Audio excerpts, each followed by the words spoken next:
Hello friends, मैं हूं नवीन। स्वागत करता हूं आप सभी का धस्माना इंग्लिश क्लासेस में। दोस्तों, आज मैं आपको इंग्लिश का पहला टेंस बताने जा रहा हूं, यानी कि प्रेजेंट इंडेफिनिट टेंस। अब हम कैसे पता लगाएंगे कि ये सेंटेंस प्रेजेंट इंडेफिनिट का है या नहीं है? तो ध्यान दीजिएगा, सबसे पहले हम किसी भी सेंटेंस की इंग्लिश बनाने से पहले उसे पहचानते हैं कि ये किस टेंस का है, कैसे बनेगा। तो अब क्या है, अगर किसी वाक्य में अगर कोई हिंदी सेंटेंस है, उसकी क्रिया के बाद, यानी कि हिंदी सेंटेंस में जो मुख्य क्रिया है, अगर उसके तुरंत बाद ता है, ती है, ते हैं या ता हूं, ती हूं, इस तरह के शब्दों का प्रयोग हो तो वो प्रेजेंट इंडेफिनिट का वाक्य होता है। याद रखना है कि वर्ब के बाद ता है, ती है, ते हैं या ती हूं, इन शब्दों का प्रयोग हो तो वहां प्रेजेंट इंडेफिनिट टेंस के रूल्स को फॉलो किया जाएगा। कई बार ता है, ती है, तू हूं की जगह पर ता, ती, ते इन शब्दों का भी प्रयोग किया जाता है, तो स्टूडेंट्स कंफ्यूज हो जाते हैं। कंफ्यूज होने वाली बात नहीं है, वो भी प्रेजेंट इंडेफिनिट का ही वाक्य होगा।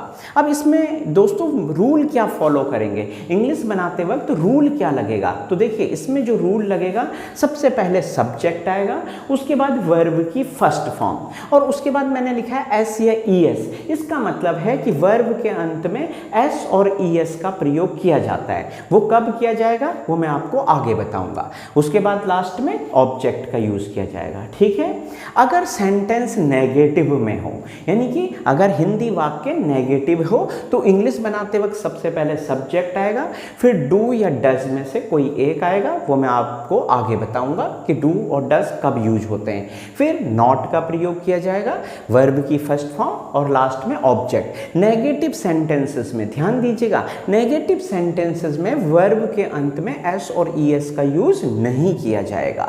अब देखिए, सेंटेंसेस हैं, कुछ एग्जाम्पल हैं। अब यहां मैं आपको ये बताऊं कि कब वर्ब के अंत में एस या ईएस का यूज होगा। ठीक है, ये समझिएगा आप। देखिए, जब किसी वाक्य का जो सब्जेक्ट है वो थर्ड पर्सन हो और सिंगुलर नंबर हो, तो वर्ब के अंत में एस या ईएस का यूज किया जाता है। पर मान लीजिए आपको पर्सन्स नहीं पता, तो सबसे इजी रूल है, जब कभी भी किसी वाक्य का सब्जेक्ट, देखिएगा, ध्यान दीजिएगा, ही हो, सी हो या इट हो या कोई सिंगुलर नाउन एक वचन संज्ञा हो, तो उस स्थिति में वर्ब के अंत में एस या ईएस का यूज किया जाएगा। फिर से बता रहा हूं, जब कभी भी, ये लिखा भी है मैंने कि एस या ईएस लगेगा। कब लगेगा? जब सब्जेक्ट ही, सी, इट या सिंगुलर नाउन हो, सिंगुलर एक वचन नाउन हो, तब एस और ईएस लगेगा। अब ध्यान दीजिए, एस और ईएस नहीं लगेगा जब सब्जेक्ट आई हो, वी हो, यू, दे या प्लूरल नाउन, प्लूरल माने बहुवचन, बहुत सारे प्लूरल नाउन हो, उसमें एस और ईएस नहीं लगाया जाएगा। ध्यान दीजिएगा। अब देखिए, सेंटेंस में देखते हैं, वह सुबह जल्दी उठ जाता है। अब देखिए, हमने यहाँ पर क्रिया देखी, काम क्या हो रहा है, उठ जाना, उठ फिर जाता है, तो हम समझ गए कि यार वर्ब के तुरंत बाद जाता है, जाती है, मीन ता है, ती है, ते हैं शब्दों का यूज हो रहा है, तो ये प्रेजेंट इंडेफिनिट का वाक्य है। और इसमें रूल लगेगा सबसे पहले सब्जेक्ट। तो सब्जेक्ट कौन है? वह, ही। ठीक है, अब वर्ब की फर्स्ट फॉर्म देखिएगा, ही। अब उठने को बोलते हैं गेट अप। अब यहां पर ध्यान देना है। अब यहां देखिए, गेट अप फर्स्ट फॉर्म है, लेकिन अब ही है। देखिएगा, ही, जब भी सब्जेक्ट ही, सी, इट या सिंगुलर नाउन हो, तो उसमें वर्ब के अंत में एस या ईएस का प्रयोग किया जाता है। तो यहां लगेगा गेट्स।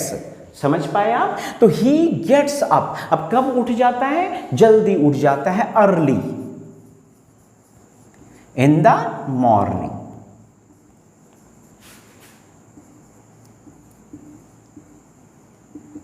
In the morning. देखिए, नेक्स्ट सेंटेंस देखते हैं, आप यूं ही झगड़ा मोल लेते हो। हम किससे कहते हैं, यार आप यूं ही झगड़ा मोल ले लेते हो। अब देखिएगा, यहां पर काम क्या हो रहा है, वर्ब क्या है, झगड़ा मोल लेना, और उसके देखिए मोल लेना, उसके तुरंत बाद ते हो, ती हो, ते हैं में से कोई एक शब्द आ गया। हम समझ गए ये प्रेजेंट इंडेफिनिट का वाक्य है। सबसे पहले दोस्तों सब्जेक्ट लगेगा, सब्जेक्ट कौन है, यू। ठीक है, अब झगड़ा मोल लेना, अब हमारे पास झगड़ा मोल लेने को बोलते हैं pick up, pick up a quarrel, QUARREL, PICKUPARREL, pick up a quarrel माने झगड़ा मोल लेना, ध्यान रखिएगा, पिकअप अक्वायरल।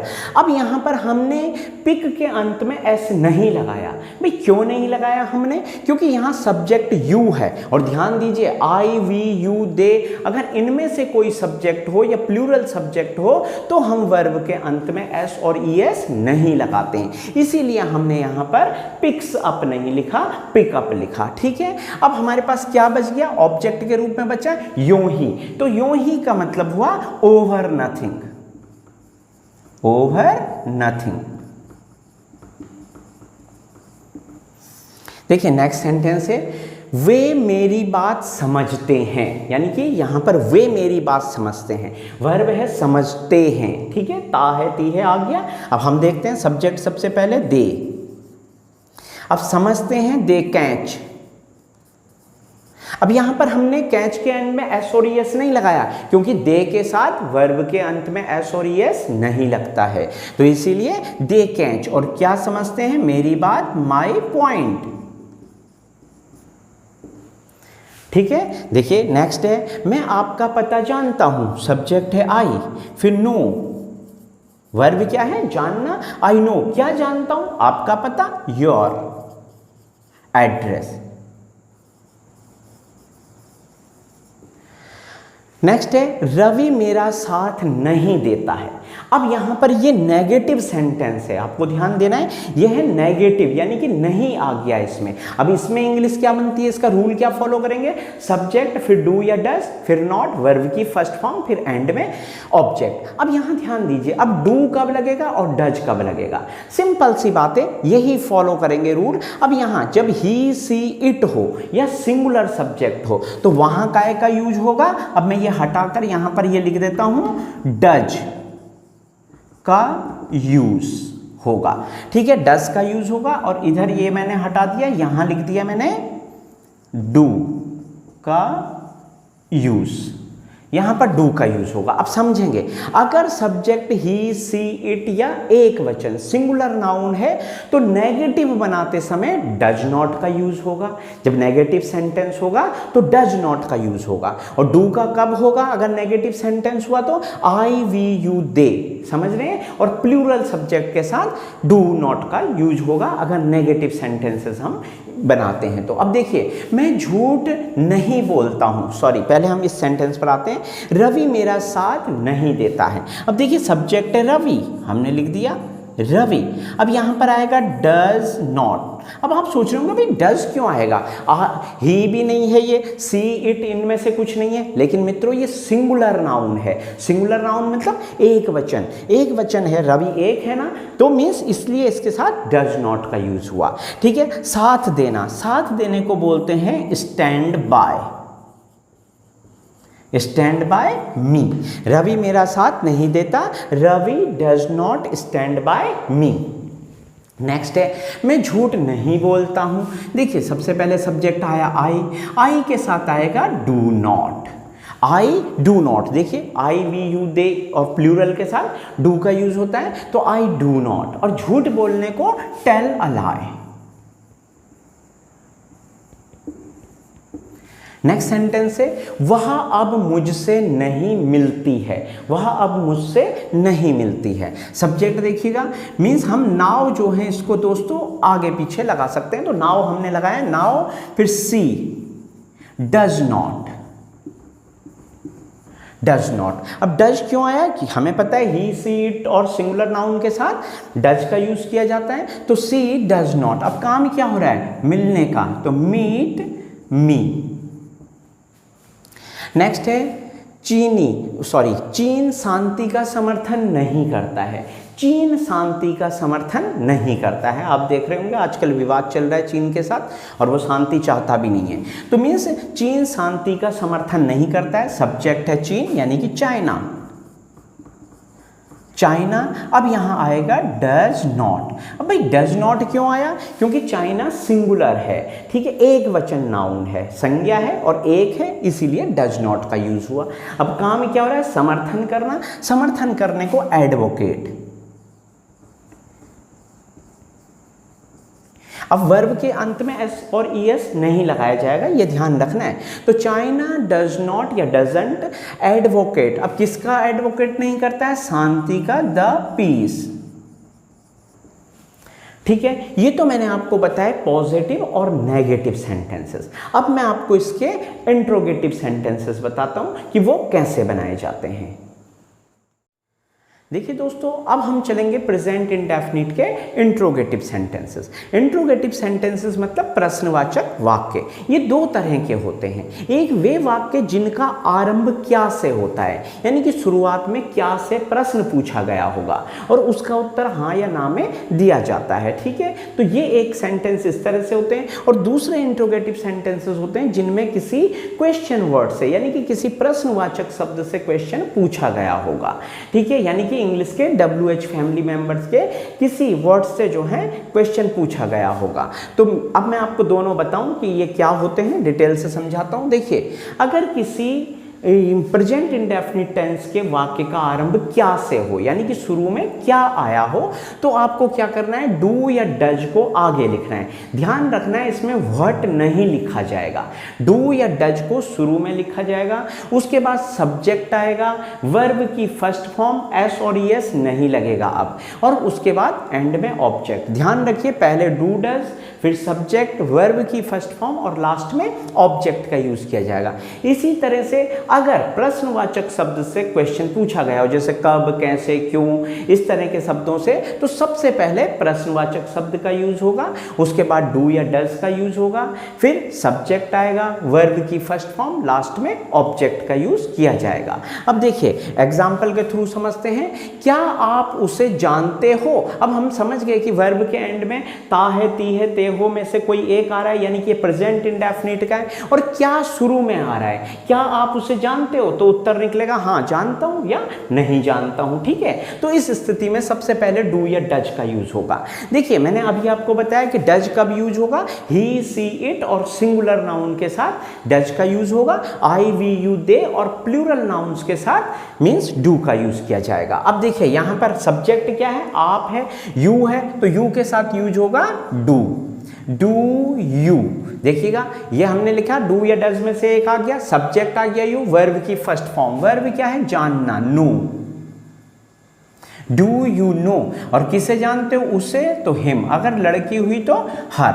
नेक्स्ट है, क्या रवि ठंडे पानी से नहाता है? अब रवि, यहां सब्जेक्ट कौन है? रवि। अब देखिए सिंगुलर नाउन है तो डज का यूज होगा। क्या के लिए? व्हाट नहीं लगाया जाएगा। Does Ravi, does Ravi. अब काम क्या कर रहा है? नहाने का, तो take a cold bath. Cold bath माने ठंडे पानी से नहाने के लिए हम कोल्ड बाथ का यूज करेंगे और क्वेश्चन मार्क्स लगा दिया जाएगा। देखिए, क्या आप घर पर नहीं पढ़ते हो? इसमें नहीं भी आया हुआ है, तो आप घबराइएगा नहीं। सेंटेंस कैसे बनेंगे? रूल यही फॉलो करेंगे। तो फिर सबसे पहले हम डू, क्योंकि सब्जेक्ट यू है तो यू के साथ डू का यूज होता है, तो डू यू। अब मित्रों, अगर नहीं आया हो, तो अगर वाक्य में मीन्स वो इंट्रोगेटिव सेंटेंस हो और उसमें नेगेटिव भी आया हो, यानी कि इंट्रोगेटिव प्लस नेगेटिव हो, तो आपको क्या करना है? सब्जेक्ट के बाद नॉट लगा देना है। कब आपको नॉट लगाना है? डू डज, फिर सब्जेक्ट, फिर नॉट का यूज करना है। समझे? तो यानी कि अब यहां पर नॉट का यूज होगा। Do you not. ठीक है, अब काम क्या हो रहा है? पढ़ने का, वर्ब, तो स्टडी। कहां? At home. इसी तरह नेक्स्ट सेंटेंस है, आप घर पर क्या करते हो? ध्यान दीजिए, यहां पर क्या शब्द बीच में आया है। अब अगर इसका उत्तर हाँ ना में नहीं निकल रहा है, आप घर पर क्या करते हो, आप बताओगे कि भाई मैं घर पर स्टडी करता हूं या घर पर मैं घर का काम करता हूं, यानी कि आपको अब डिटेल में उत्तर देना पड़ रहा है। तो इस स्थिति में ये फॉर्मूला यूज होगा, यानी कि सबसे पहले क्वेश्चन वर्ड। तो प्रश्न किस शब्द से पूछा गया है? क्या। इस समय शुरू में क्या नहीं है, इसीलिए जब बीच में है तो इसके लिए सबसे पहले व्हाट का यूज होगा। उसके बाद डू या डज में से कोई एक आएगा। अब सब्जेक्ट यू है तो यू के साथ डू, व्हाट डू यू। अब वर्ब क्या है? काम क्या हो रहा है? करने का, what do you do. Do क्रिया है। ठीक है, अच्छा अब कहां पर? लास्ट में ऑब्जेक्ट बच गया, घर पर, एट होम। इसी तरह नेक्स्ट सेंटेंस है, वह क्या सोचता है। ता है मीन्स वर्ब के एंड में ता है तो हम समझ गए डू या डस से बनेगा, और क्या इसमें बीच में है, वह क्या सोचता है, तो उत्तर देना पड़ेगा कि भाई ये चीज़ सोच रहा है वो। तो यहाँ पर सबसे पहले हमें व्हाट लिखना होगा, यहाँ पर डू डज नहीं आएगा, ये ध्यान रखना है आपको, ठीक है। तो मीन्स व्हाट, फिर सब्जेक्ट क्या है, ही, तो इसके साथ आता है डज, तो what does he think, verb की फर्स्ट फॉर्म है सोचना, ठीक है। और एंड में क्वेश्चन मार्क्स। देखिए, आप मुझसे घृणा क्यों करते हो, आप मुझसे घृणा क्यों करते हो। अब देखिए यहाँ प्रश्न पूछा गया है क्यों से, ठीक है। करते हो तो हम पहले ही समझ गए कि वर्ब के एंड में ता है, ती है आ रहा है, प्रेजेंट इंडेफिनिट है। सबसे पहले क्वेश्चन वर्ड, तो क्यों की इंग्लिश आएगी व्हाई। सब्जेक्ट आप है तो आपके साथ क्या आएगा, डू, तो व्हाई डू यू, व्हाई फिर डू आएगा मित्रों, फिर सब्जेक्ट आ गया देखिए यू, ठीक है। व्हाई डू यू, अब वर्ब क्या है, घृणा करना, hate me, why do you hate me. Next example देखते हैं, वह उसे भूल क्यों नहीं जाता है, वह उसे भूल क्यों नहीं जाता है। तो हम किसी से बोल रहे हैं कि भाई तुम उस व्यक्ति को भूल क्यों नहीं जाते हो, तो देखिएगा यहाँ पर क्यों क्वेश्चन वर्ड है, तो सबसे पहले व्हाई, ठीक है। फिर अब सब्जेक्ट कौन है, वह, तो वह है तो इसके लिए डज का यूज होगा, व्हाई डज ही। अब देखिए ये नेगेटिव है, इसमें नेगेटिव मतलब नॉट भी आ रहा है, तो नॉट को सब्जेक्ट के बाद लगाया जाएगा, ठीक है, नॉट। याद रखिए पहले क्वेश्चन वर्ड, फिर डू डज, सब्जेक्ट, और अगर नहीं भी आया हुआ है तो नॉट को हमेशा कहाँ लगाया जाएगा, सब्जेक्ट के बाद लगाया जाएगा। तो व्हाई डज ही नॉट, और भूलने के लिए फॉरगेट, फॉरगेट हिम। तो इस तरह से प्रेजेंट इंडेफिनिट के जो सेंटेंस है वो उनको इन रूल का फॉलो करते हुए बनाया जाता है। तो उम्मीद करता हूँ कि आपको वीडियो पसंद आया होगा। दोस्तों इसी में अभी कुछ क्वेश्चन वर्ड्स और हैं, जैसे हु मैंने इसमें नहीं बताया है, या विच आप समझ रहे हैं, या हाउ मैनी, हाउ मच। इसके लिए मैं एक सेपरेट वीडियो लेक्चर बनाऊंगा, क्योंकि ये लंबा हो जाता है इसलिए मैं इसको नहीं बना पाया, उसमें थोड़े अलग रूल फॉलो किए जाएंगे, तो उसके लिए मैं अलग से आपको एक वीडियो बनाऊंगा, जल्दी ही बनाऊंगा। तो धन्यवाद मित्रों, आपने मुझे अपना समय दिया। अगर आपको वीडियो पसंद आता है तो आप वीडियो को लाइक शेयर जरूर कीजिए, और हाँ अगर आप चैनल के लिए नए हैं तो प्लीज़ सब्सक्राइब करना बिल्कुल ना भूलिएगा।